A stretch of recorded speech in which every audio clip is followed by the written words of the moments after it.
कुमार पाठक।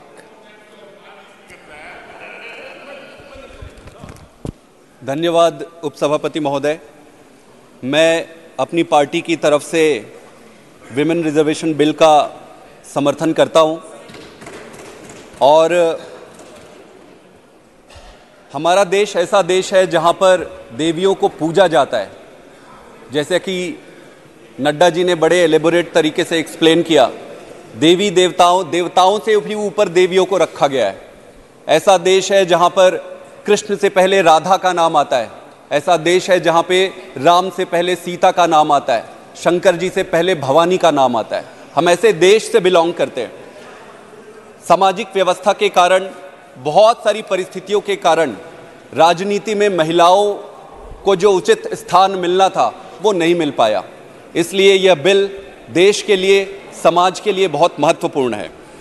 इस आइडिया को सबसे पहले 1987 में राजीव गांधी जी के द्वारा लाया गया था। 1987 से लेकर आज तक लगभग 35 साल हो गए। आइडिया को आज बिल के रूप में परिवर्तित होने में 35 साल लग गए। हम बड़े उत्साहित थे कि भारतीय जनता पार्टी की सरकार ने इस बिल को लेकर आया है, लेकिन जब इस बिल के अंदर में देखा तो हमें यह पता चला यह बिल तो धोखा देने वाला बिल है, महिलाओं को बेवकूफ बनाने वाला बिल है। ये बिल महिलाओं को रिजर्वेशन नहीं दे रही है, ये महिलाओं से रिजर्वेशन ले रही है। मैं बताता हूं कि कैसे करेगी। Please kindly check. धोखा और जो शब्द आपने इस्तेमाल किया वो संसदीय है। बोलने में संसदीय शब्दों का ही इस्तेमाल करें। Please you may take the appropriate decision. ये काम आपका है देखना, मेरा नहीं। आप संसदीय शब्दों का ही इस्तेमाल करें। Thank you sir. तो जिस तरीके से बहुत सारे जुमले दिए गए, ये भी उन जुमलों में से अगला जुमला है। जुमला दिया गया 18 करोड़ जॉब मिलेगा, कुछ नहीं मिला, जुमला निकला। किसानों के फसल को दुगने भाव मिलेंगे, जुमला निकला। काला धन वापस आएगा, जुमला निकला। महंगाई कम करेंगे, जुमला निकला। यह बिल भी जिस तरीके से इस पे पेच अड़ाया गया है उपसभापति महोदय, और मैं डिटेल में बताऊंगा कि कैसे पेच अड़ाया गया है। इस पेच जिस तरीके से अड़ाया गया है, ऐसा लगता है कि यह भी मात्र एक जुमला साबित होने वाला है। अमृतकाल एक बहुत अच्छा नाम है, सुन के अच्छा लगता है कि अमृतकाल में कौन नहीं रहना चाहेगा। अमृतकाल में, अमृतकाल एक संभावनाओं का समय हो सकता था, अपार संभावनाओं का समय हो सकता था। यंग नेशन है, एजुकेशन है, सब कुछ है, बहुत अच्छा कर सकते थे। लेकिन संभावनाओं को जिस तरीके से स्लोगन में और जुमले में बदल दिया गया है, यह दुर्भाग्य है इस देश का और दुर्भाग्य अमृतकाल का, जो राइटली डिजर्व करता है इस समय। सभापति महोदय, महिलाओं की सुरक्षा से संबंधित दिल्ली सरकार ने जो काम किए, सीसीटीवी लगाए। किसी भी देश के, विश्व में किसी भी देश के नेशनल कैपिटल में जितनी सीसीटीवी लगे उससे ज्यादा लगे। आप देखेंगे कि बसों में बस यात्रा फ्री किया गया, बसों में मार्शल लगाए गए। तो जब जब आपको अपॉर्चुनिटी मिलती है, जब जब संभावना मिलती है, आप उसका कैसे उपयोग करते हैं, यह दिखाता है आपकी नियत को, और यह स्पष्ट करता है कि आपके कर्मों और करनी और कथनी में कितना फर्क होता है। राजीव गांधी जी ने 1987 में एक कमेटी बनाई और उसमें नेशनल पर्सपेक्टिव प्लान फॉर्मुलेट किया गया। इस फॉर्मुलेशन में विमेन रिजर्वेशन को सबसे पहले रखा गया। उसके बाद पीवी नरसिम्हा राव जी ने 1992 में 73वें और 74वें अमेंडमेंट लाकर पंचायत में और कॉरपोरेशंस के इलेक्शन पे 33% रिजर्वेशन लाया गया। उसका आप प्रत्यक्ष प्रमाण देख सकते हैं कि लगभग 15 लाख से ज्यादा विमेन आज पंचायत में और जिला के दूसरे क्षेत्रों में नेतृत्व कर रही हैं। ये जर्नी 1987 से 2023 तक 35-36 साल का सफर कर चुकी है। उपसभापति महोदय, इस बिल के 3 हिस्से हैं। पहला, रिजर्वेशन, जिसमें 33% रिजर्वेशन की बात की जाती है, और जितने रिजर्वेशन SC/ST समुदाय को मिला है उसमें भी 33% रिजर्वेशन की बात करती है। उसके बाद दूसरा हिस्सा है जो महत्वपूर्ण है उपसभापति महोदय, और आपके माध्यम से पूरे देश के सामने मैं ये रखना चाहता हूं, कमेंसमेंट कब से शुरू होगा, कब से लागू होगा, इसके बारे में यह कहा गया है कि पहले सेंसस होगा और सेंसस के बाद फिर डिलिमिटेशन होगा, और डिलिमिटेशन के बाद फिर जाकर यह लागू हो सकता है। अभी नड्डा जी बात कर रहे थे, नड्डा जी ने स्वयं कहा कि 2029 से पहले तो संभव ही नहीं है। संभव है कि अगर बीच में एक दो अड़चने आ जाए तो ये आगे भी कितने साल जाएंगी किसी को नहीं पता। इसका मतलब ये है कि आज जिस बिल को हम डिबेट कर रहे हैं, आज जिस बिल को पास करने के लिए सारे इकट्ठे हुए हैं, उसके भविष्य का किसी को कोई अंदाजा नहीं है। तीसरा पक्ष इसमें है रोटेशन का। आप देखेंगे कि जब भी रिजर्वेशन की बात होती है, रोटेशन एक बहुत महत्वपूर्ण मुद्दा है। बिना रोटेशन को क्लैरिफाई किए आप कैसे बिल ला सकते हैं? आप एक बहुत बड़े बिल को सामने लेकर आ रहे हैं, उसमें ना तैयारी किया गया है, ना उसमें रोटेशन को रखा गया है प्रॉपरली। पिछली जो बिल आए थे 2008 में या उससे पहले, उसमें रोटेशंस को बड़ा सही या गलत वो अलग बात है, लेकिन उसमें स्पेसिफाई तो किया गया था। इस बार ये लिखा गया है कि डीलिमिटेशन के बाद हर बार रोटेशन किया जाएगा। तो काफी चुनौतियां हैं और कमियां ऐसे लग रही है। अगर इसको क्लोज लुक लेकर देखते हैं उपसभापति महोदय, सबसे पहला प्रश्न जो है वो है जिस तरीके से इस बिल को लाया गया, जिस सिक्रेसी के साथ इस बिल को लाया गया, मुझे समझ नहीं आता। देश का ये इकलौता ऐसा बिल होना चाहिए जिसमें ज्यादा से ज्यादा लोग सहमत हैं। इस बिल में सिक्रेसी की क्या जरूरत है? इसमें तो सारे लोग सहमत हैं। जिस तरीके से इस बिल को लाया गया, ये सिक्रेसी बड़ी विचित्र परिस्थिति है। एक चीज हुआ, कुछ समय पहले खबरों में और मीडिया में अडानी जी के बारे में काफी खबरें आई। अडानी के बहुत सारी खबरें आने के बाद मीडिया को डाइवर्ट करने के लिए यह प्लान बनाया गया कि अब क्या किया जाए। Speak on the subject that will go only on record as per rule number 118। It is purely on the bill. बैठिए, नो आप नहीं बोल सकते प्लीज। आपकी बात रिकॉर्ड पे जाएगी, आपका समय खत्म हो रहा है। Please continue on purely on the bill sir. I will not disappoint you और the nation. This is purely on the bill. बोलिए वही रूल्स के तहत अडानी जी के बारे में खबरें आई, मीडिया को डाइवर्ट करने के लिए वन नेशन वन इलेक्शन आ गया। सारा media one nation one election किया गया। फिर बातें आ गई कि भाई ये विशेष सत्र बुलाया जाएगा, पूरा मीडिया विशेष सत्र बुलाया जाएगा, वन नेशन वन इलेक्शन होगा, वन नेशन वन, सारा डिबेट डिस्कशन इस पे चला गया। फिर 18 सितंबर को मीडिया में खबर आती है, 18 सितंबर को मीडिया में खबर आती है कि विमेन रिजर्वेशन बिल को लाया जाएगा, और 19 सितंबर किसी को कोई आइडिया नहीं है। ये कैसा डेमोक्रेसी है जिसमें बाकी के विपक्ष के नेताओं को जानने से पहले मीडिया में बात आती है, मीडिया के द्वारा पता चलता है, फिर 19 सितंबर को सरकार कहती है कि विमेन रिजर्वेशन पर बिल आ रहा है। विचित्र परिस्थिति है ये। उसके बाद उपसभापति महोदय, मीडिया तो दो चीजें स्पष्ट हो गई अब तक। एक तो इनकी तैयारी नहीं थी, सरकार की तैयारी इसलिए नहीं है कि स्पष्ट दिखता है किसी भी चीज पे कोई एलिबोरेशन नहीं है। एक तो तैयारी नहीं है और दूसरा नियत नहीं है। तो ना तो तैयारी है और ना ही नियत है। हड़बड़ी में और बिना मन के लाया गया ये बिल है। अब कैसे करें? बिल लाना है, मीडिया को डाइवर्ट करना है, क्या करें? क्रेडिट भी लेना है पर करना नहीं है, ये आइडिया है इसका। उपसभापति महोदय, दूसरा पक्ष मैं आपके सामने रखना चाहता हूं, जनगणना और डीलिमिटेशन का। इसमें यह पेच फंसाया गया है कि रिजर्वेशन मिलने से पहले जनगणना होगा और जनगणना के बाद डीलिमिटेशन होगा और डीलिमिटेशन के बाद यह किया जाएगा। मुझे यह समझ नहीं आता। मैं अगर ऑब्जेक्टिवली भी आप देखें तो जनगणना और डीलिमिटेशन से ऐसी कौन सी बात निकल कर आएगी जिसके आधार पर रिजर्वेशन किया जाएगा? जनगणना से या डीलिमिटेशन से तो कुछ भी निकल के नहीं आना है जिस पर यह रिजर्वेशन आधारित होना चाहिए। ऐसा कौन सा पैरामीटर है, कौन सा पैरामीटर है जो जनगणना से निकलकर आएगी? तो अगर करना है, अगर करने की मंशा है, तो आज हमारे पास 543 सांसद हैं, उन पे क्यों हम सीधे 33% लागू नहीं करते?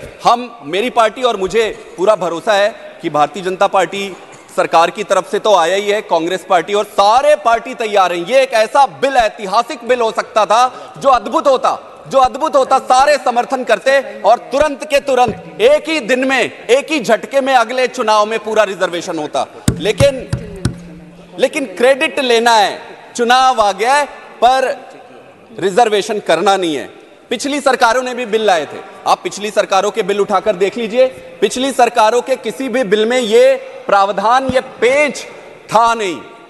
इस पेच को लगाया गया है इस बार। तो ये इस पे सभी माननीय लीडर्स ने, सबने इसके बारे में बताया किसी को तो एलेबोरेट करना चाहिए, बाकी की बातें करने के बजाय यही बताना चाहिए कि क्या कारण था कि डिलिमिटेशन और सेंसस को इस पे इंट्रोड्यूस किया गया है, किस कारण से इस पर बाध्य बनाया गया है। उस पर कोई बात नहीं कर रहा है। हम जानना चाहते हैं, देश जानना चाहता है, हमें अभी तुरंत में चाहिए ये रिजर्वेशन, क्यों डिले किया जा रहा है इसको?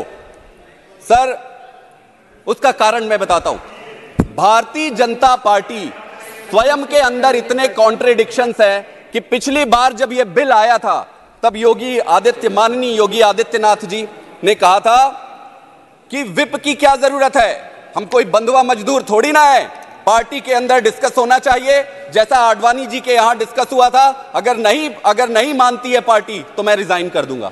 ये मैं कोट करके कह रहा हूं, आदित्यनाथ जी का ये बयान है, पूरे मीडिया में है। उसके बाद लालमणि चौबे जी, मृदुला सिन्हा जी, तेजस्वी सूर्या जी, अमित मालवीय जी, आप किसी को भी ले लीजिए, पब्लिक डोमेन पे है, सबने इसका विरोध किया था। अमित मालवीय जी ने तो यह भी लिखा था, मैं कोट कर रहा हूं ट्विटर में, Sonia ji holding the nation to ransom just to fulfill our agenda to see women reservation bill passed. That is true. That is true. That is precisely the case, sir.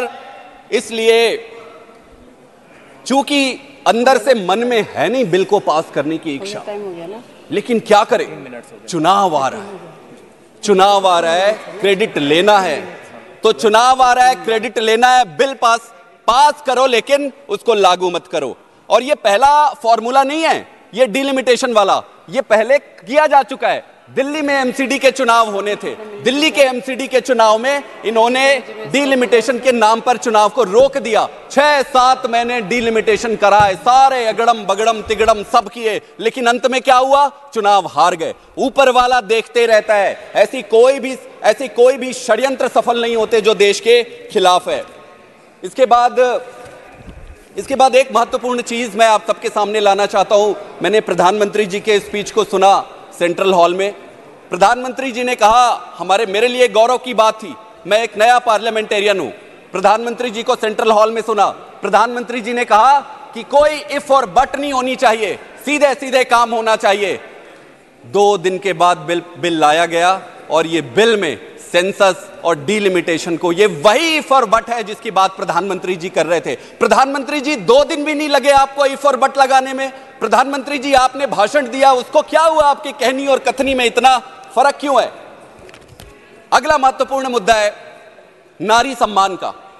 नारी सम्मान का मुद्दा है, कथनी और कर्मी में फर्क नहीं होनी चाहिए। नड्डा जी ने बहुत अच्छा भाषण दिया, देवियों के जैसे देवियों को पूजा जाता है, यह हमारे धर्म की संस्कृति है, किसी पार्टी ने हमें नहीं दिया है, किसी पार्टी से सीखने की जरूरत नहीं है कि देवियों को हम पूजा करते हैं। आप बताइए कि आपने सरकार में ऐसे क्या काम किए हैं जिससे नारियों का सम्मान बढ़ सके। थोड़े दिन पहले हरियाणा में हमारे जो विमेन रेसलर हैं, वो रोड पर बैठकर प्रोटेस्ट कर रहे थे, धरने पे बैठे हुए थे, सारा देश उनके साथ खड़ा था, सारा देश खड़ा था। क्या प्रधानमंत्री जी के पास एक शब्द नहीं थे उनको बोलने के लिए? प्रधानमंत्री जी के पास बचाने के लिए बृजभूषण सिंह थे। यही नहीं, हरियाणा के एक और उदाहरण देता हूं, मैं कॉन्टेस्ट करता हूं भारतीय जनता पार्टी को कि ये साफ उस पर निकल कर आए। संदीप सिंह अभी भी मंत्री बने हुए हैं, उस पर उनका इतना बड़ा शोषण का और बहुत सारी गड़बड़ियों का लगा हुआ है महिलाओं से संबंधित। ऐसी क्या परिस्थितियां हैं? भारतीय जनता पार्टी की सरकार तो बहुत मजबूत है, इतनी ब्रूट मेजॉरिटी हुई है, अमृत काल चल रहा है, अमृत काल में ऐसा क्या हो गया जो ऐसे संदीप सिंह जैसे लोगों को, बृजभूषण सिंह जैसे लोगों को क्या मजबूरी रही जिसके कारण नहीं निकाला जा रहा है? यह है नारियों का सम्मान। बाकी का मैं आपको क्या बताऊं, आप कठुआ ले लो, उन्नाव ले लो, हाथरस ले लो, हरियाणा ले लो, मणिपुर ले लो, इसका अंत नहीं है। कथनी और करनी में फर्क है। बाकी आपको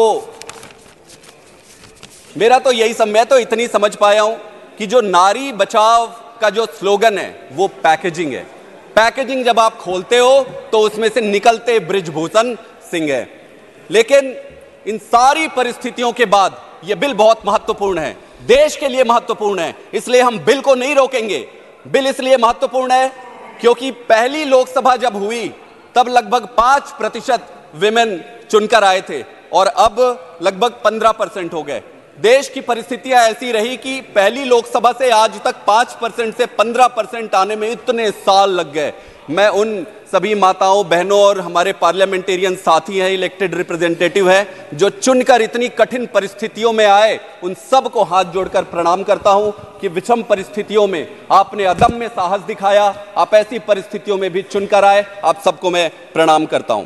आप समझिए, आप देखिए स्कैंडिनेवियन कंट्रीज को अगर हम लेते हैं, आप जैसे स्वीडन को लीजिए, नॉर्वे को लीजिए, यहां पर 45% के आसपास विमेन रिप्रेजेंटेशन है असेंबलीज में। इंग्लैंड में आप देखेंगे 35% है, अमेरिका में आप देखेंगे 29%। जापान ही एक ऐसा एक्सेप्शन है जो इंडिया से नीचे है, वहां पर 10% का रिप्रेजेंटेशन है।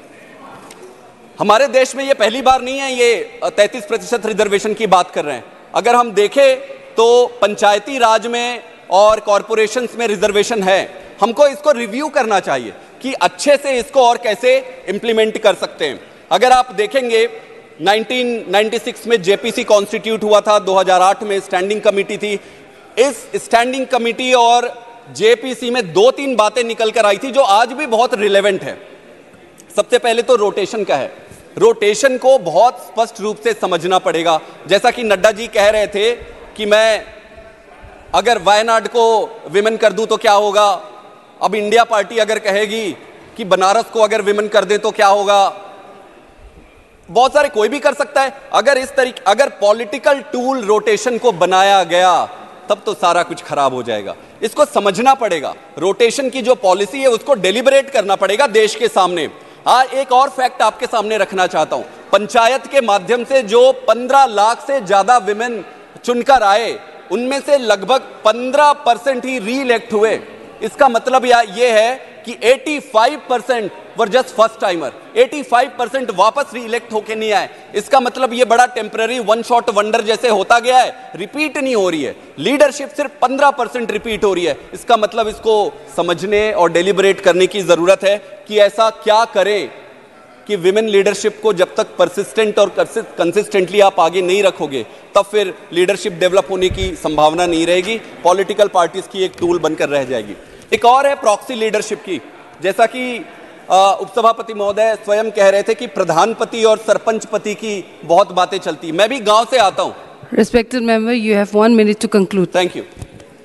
प्रधानपति और सरपंचपति की बातें निकलकर सामने आती है। यह भी संभव है कि कई बारी अगर आप विमेन रिजर्व करते हो तो बड़े बड़े लीडर अपने रिश्तेदारों को वहां पर खड़ा कर देते हैं। तो यह सोचना पड़ेगा कि ऐसा क्या करें कि प्रॉक्सी लीडर तैयार ना हो और सचमुच में असली लीडर तैयार हो। मध्य प्रदेश की एक ऐसी घटना थी। मध्य प्रदेश में तो ये सरपंचपति और ये प्रधानपति जो है, उन्होंने ऑफिशियल तरीके से ओथ ले लिया अपनी पत्नी के बिहाफ से। तो इन सारी चीजों को रिव्यू करना पड़ेगा। अंत में मैं देश को ये बताना चाहता हूं, अगर नियत साफ है, आज नंबर है और सारे पॉलिटिकल पार्टीज तैयार हैं। अगर आपकी नियत है तो आज पारित करो, आज पारित करते हैं और इसी चुनाव से 33% रिजर्वेशन देते हैं। अगर नियत नहीं है तो जुमला बेचना बंद करो। अमृतकाल की संभावनाओं को जुमले में मत बदलो। आप सबका बहुत बहुत धन्यवाद। श्रीमती ममता मोहंता।